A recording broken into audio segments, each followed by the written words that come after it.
Alright guys, as you can see, I got the roll bar on, and I decided to put another light pod in the back because they give you some rectangular ones with the kit, and I went ahead and put the fronts on. Got the roll, like I said, got the roll bar in, roll cage, and just going to go on and build the differential, and I'll be right back. Okay, as you can see, I put the brass bushing in there instead of the bearing. I took this from a page from Mark Bryan RC because it's just a spacer, so there's nothing riding on the bearing other than the axle shaft itself, but there's another bearing behind it and it sits on a washer. So I'm going to copy Mark and do what he suggested in there. Why not? Save a bearing. Alright, so there's the gearbox all put together. Looks pretty good, and you can see some of the silver paint that I used. I'm going to have to touch that one up. I must have touched it. There's a better spot. It doesn't quite match, but it does hide the black spot. So that's what I was going for. Alright, let me get this in the chassis and continue from there. Alright, gearbox is in. It's looking pretty good. So get onto the half shafts and continue from there. Alright, here's another page out of the Mark Bryan RC Wild 1 build. Can't really put a zip tie on here no matter how small it is, because as he explained, and if you watch his videos, the head of the zip tie catches in here. So I copied him. All I had was some thin solid copper wire, because I didn't have any regular mechanics wires, we used to call it in the shop, which is actually a lot thicker than this, but that should hold fine. The gearbox joint on this side you can put a zip tie on. As again, if you see his videos you'll see what I mean. So again, thanks Mark for the tip, and I'm going to copy you all the way. Thanks buddy. Alright, I found out that these screws, especially this one on the inside next to these pin posts for this trailing arm hinge point there, are a little tricky to get to. If you use a fatter than normal screwdriver, they hit. So recommend a thin shank and probably a longer shank to help clear the roll bar, because if you use it with the handle on this, because I'm using the Tamiya toolkit, they were a little tricky to get to, but a little perseverance and you will prevail. It's not hard. So alright, so gearbox is in, axles are on, the aluminum bar in the back is on, so I guess it's over to the next page, which is the radio system. So I'm going to call it quits here guys, and we'll talk to you later.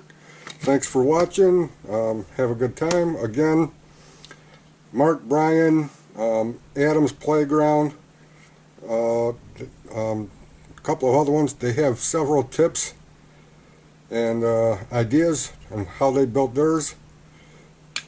Mark Bryan has the original one. I know he's got the Blockhead, but he hasn't did a video on it yet, so at the time of this he hasn't started. But check those guys out, and again, thanks for watching, and see you on the next part. Thanks again. Bye-bye. Alright people, sorry I skipped a page when I flipped the page. I still have to install the motor in this thing. So started out down here on step 22 on page 11, got the shafts in and the bar in and all that good stuff. Now we come over here and you got a choice of pinions, 18 or 15. I'll get into that later. I'm going to put this in because, you know, depending on what pinion you use, depends on where you put the motor screws, and then it's a simple process. So I'm just gonna skip ahead and put it in. Alright guys, as you can see, I got the motor, got the gearbox in. Did a little trick that Mark Bryan did on from Mark Bryan RCs that he did on his wild one. Got the servo in. Did a little work on the mechanical speed controller. One, I cut off the on and off switch and put on an on and off switch from a TBLE2 that did not work even though it was brand new. Some of them have problems with BEC voltage, so it doesn't, they just don't work. It's nothing new, happens a lot.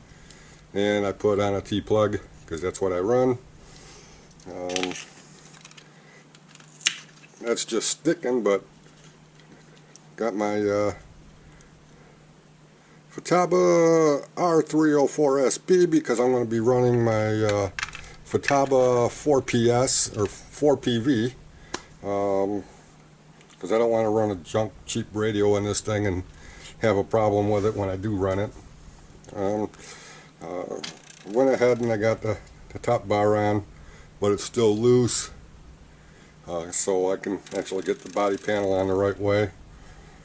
Got the roll bar bolted down. I gotta put in the electronics. I'm waiting for a shorty lipo so I could run the,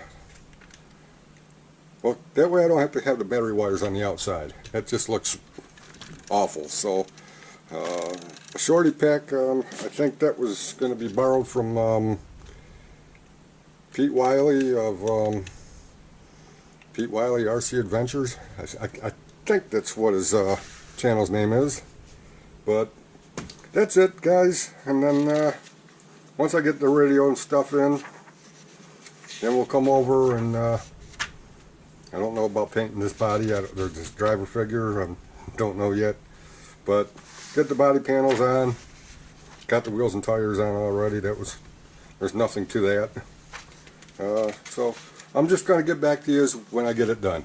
Alright, so thanks for watching, and I'll catch you on the next one. Alright people, got the radio gear in. Still got to neaten up the wires. Got the rest of the roll cages in. Got to put the body panels in. Motors in. Got the battery in. I did drop it some more because, you know, I have to. Did the same thing I did with the FRP front bumper. Sanded it down, hit it with some super glue on the edges, inside, everywhere, so it's a lot smoother. No chances of getting a sliver. Well, very slim chance of getting a sliver, but that's all done. I don't know if I mentioned, I cut the switch off an old TBLE02 or 02 and dropped the battery so I could put the switch in. It works fine. Everything's working. I tried it. I guess I'll get the rest of it on, figure out how to run the antenna pipe. I know it goes in this area here. Get zip tied down with some zip ties, and then put the netting in. And driver figure, I'm going to wait on that for a little bit. I could put it in, but I won't have the head in because I'm not very good at painting. I'm going to have to see if my buddy will paint it for me. But I can get the main body done. So I'm going to crack on that and get that done, and I'll see you on the next installment. Thanks again for watching, guys. See you soon. Alright guys, take your time and double check the fitment of each side plate and make sure you get the holes in the right spot. You can see I got this one just taped in position for right now. Just BM or BHM Incorporated for Blockhead motors. If you stick it on the wrong side, you're going to end up cutting it out So just take your time, double check your templates and all that, and get them on in the proper spots, and you won't have a problem. Just a little heads up.